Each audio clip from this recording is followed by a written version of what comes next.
Allah Azza wa Jalla in this ayah has given us profound wisdom.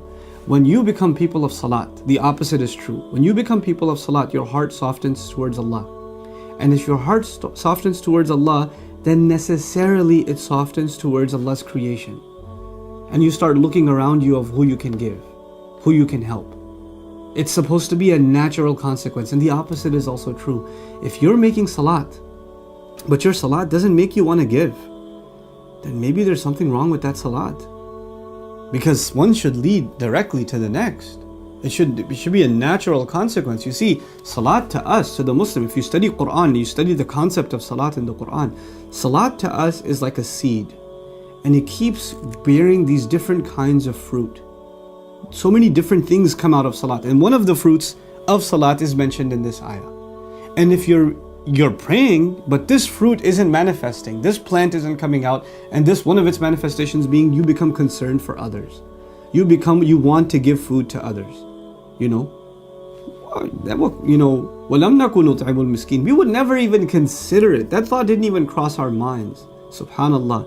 There are people who assume, unfortunately, that they're people of Allah only by doing one thing or doing another thing. Okay, I'm going to make salat, I'm going to make really, really good salat, then I'm going to recite some Quran, then I'm going to study some ilm, then I'm going to do this, and they have a list of things they're going to do. But you know that list comes from Allah. What your priorities should be, what the result of your salat should be, comes from Allah. Salat is not just an act, it's a reorientation of our thought process. And so in this beautiful, beautiful ayah, Allah talks about people who didn't really take advantage of their salat. And I want to leave you with this other place in the Quran where Allah talks about a generation of people who are worthless. فَخَلَفَ مِن بَعْدِهِمْ خَلْفٌ. And what does He say about them? أَضَاعُوا الصَّلَاةَ. That's remarkable. He says about them, they wasted the prayer. He didn't say تَرَكُوا الصَّلَاةِ. They abandoned the prayer. أَوْ لَمْ يُصَلُّوا. They didn't pray. He didn't say that. He said أَضَاعُوا الصَّلَاةَ. Profound words. They wasted the prayer. In other words, this is a seed. If you don't water it, if you don't let its fruits come out, its manifestations yield, for those things to become reality, then you wasted this beautiful seed. You know, salat is something that should bring other things to life. That's what it's supposed to do. So may Allah Azza wa Jal make us people of real salat.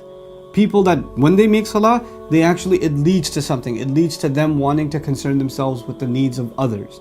And they don't become insensitive to that, so the only thing they worry about is entertaining themselves.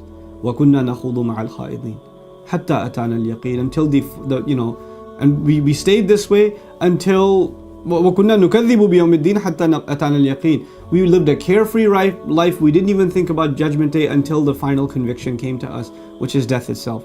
May Allah wake us up well before al-yaqeen comes to all of us. May Allah Azza wa Jal make us a people of salah and make us a people who give. And wallahi, when we give, maybe our deeds weren't enough, but the du'as of those that we gave to, maybe their du'as are going to be the ones that save us on Judgment Day.